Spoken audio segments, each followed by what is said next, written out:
It was a cool winter afternoon. You could feel the wind running through your skin and freezing your bones. And Charlotte, who did not care much about the weather, was sitting quietly next to her friend Emma on the swings. They were talking about that in a few weeks they should go back to school and how excited they were to see their friends. Suddenly, a white cat with blue eyes approached them. The cat meowed and pulled on Emma's legs, and she was delighted with the animal, so she stroked it and took it in her arms. In those moments, the clouds could be heard colliding with each other, until it was seen as lightning appeared just above their heads, followed by the loud noise of thunder. The cat, scared, ran to the intersection of the street. Emma went in its search, not realizing that the light was red and a truck was coming at full speed right in front of her.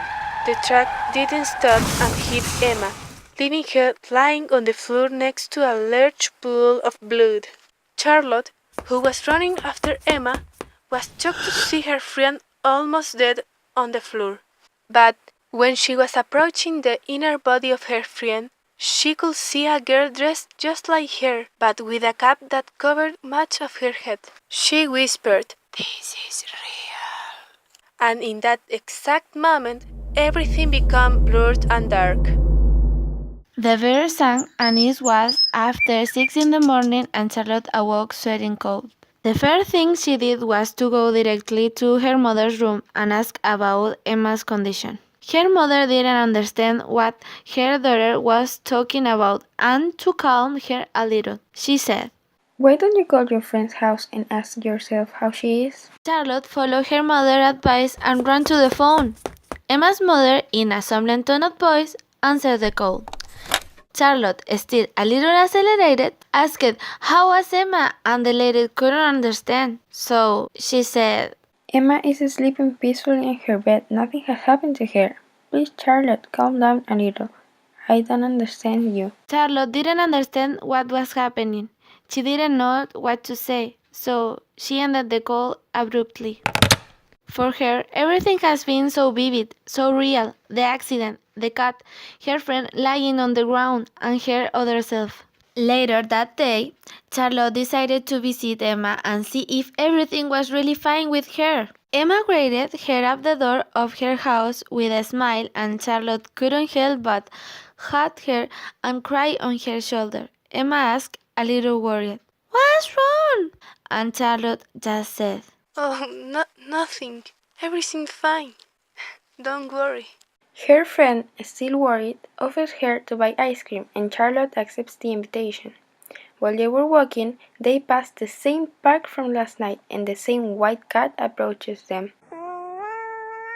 So Charlotte, still a little surprised, tells Emma, "You know, last night I dreamed about the same cat in the same place. You shouldn't touch it. Can we go, please?" Emma looks at her a little confused, but decides to listen to her. But just at that moment they hear the screech of a beam breaking just above their heads. Charlotte looks surprised upwards and sees that the beam is falling right on top of her, but Emma manages to push her out of there, but the beam ends up falling on her. The screams from the people don't take long to ring in the ears of Charlotte, who is still stunned.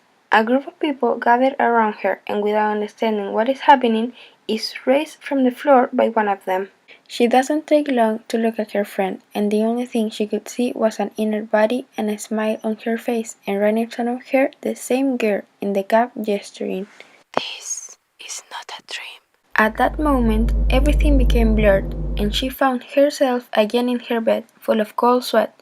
She jumped out of her bed, still a little asleep, and went in search of her friend. When Emma left her house, she could see that her friend at that exact moment was crossing the street in search of the white cat, and a few meters a truck was coming at full speed. She ran after Emma, and as she passed the intersection in order to save her, Charlotte grabbed Emma's pole and pushed her out of the reach of the bus, propelling herself against the truck. It was a cold winter morning. The birds sang in front of her window, and Emma wakes up startled, saying to herself, "I have failed again.